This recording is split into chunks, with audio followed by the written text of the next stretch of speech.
우리나라의 천광이나 미국의 헬리오스 같이 레이저 관련 영상에 자주 등장하는 댓글이 있습니다. 레이저 빛을 거울로 막을 수 있나요? 레이저를 거울에 쏘면 어떻게 됨? 거울과 알루미늄 호일로 레이저를 막을 수 있나요? 네, 저도 많이 궁금한데요. 과연 우리가 늘 사용하는 일반 거울에 레이저를 쏘면 어떻게 될까요? 반사가 가능한지, 아니면 불가능할 것인지, 이것이 오늘의 이야깃거리입니다. 오늘은 결론부터 먼저 이야기하면요. 일반 거울로 레이저를 반사시키는 것은 불가능할 듯 하고요. 레이저를 발생시킬 때 사용하는 레이저 거울을 사용하면 어느 정도 반사는 가능하겠지만 굳이 그렇게까지 할 필요가 있을까가 저의 생각입니다. 무기용 레이저의 주요 작용은 열입니다.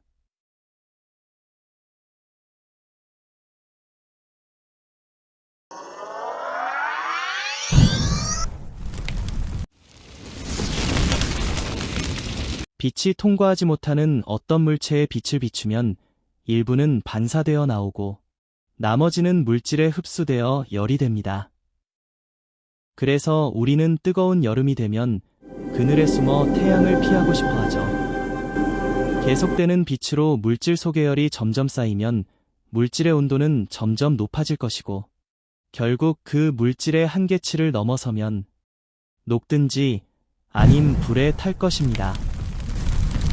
그런데 그런 일이 일어나기 전에 열팽창이란 현상도 생깁니다. 평상시에는 아무 문제 없이 링을 통과하는 세공이 있는데요.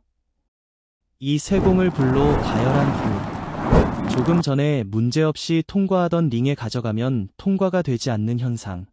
학창시절 한 번쯤은 보셨을 실험일 텐데요. 이것이 열팽창입니다. 우리가 늘 사용하는 일반 거울은 이렇게 만듭니다. 투명한 유리판의 뒷면에 은이나 알루미늄 등을 얇게 칠한다고 하죠. 옆모습을 조금 과장되게 표현하면 이것이 유리의 옆면이고요.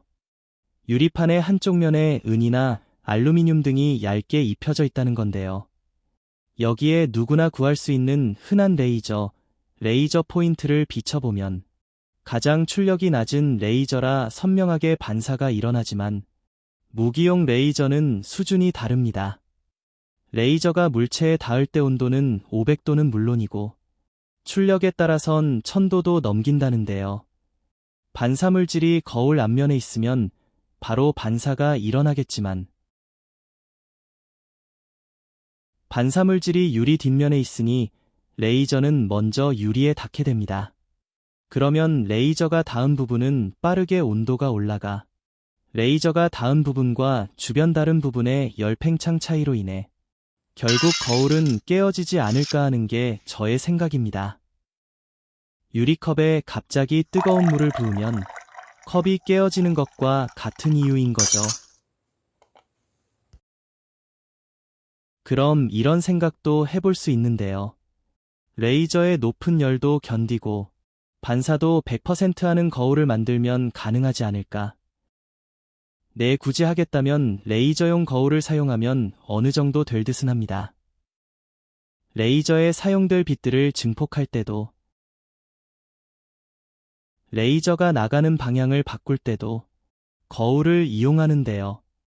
이때 사용하는 특수한 레이저 거울을 사용하면 반사는 가능할 테지만 굳이 그렇게까지 할 필요가 있을까 싶네요. 지금 등장하는 레이저 무기의 주요 목표는 드론입니다. 드론의 장점은 은밀함과 가성비인데요. 이런 드론에 거울을 붙인다는 것은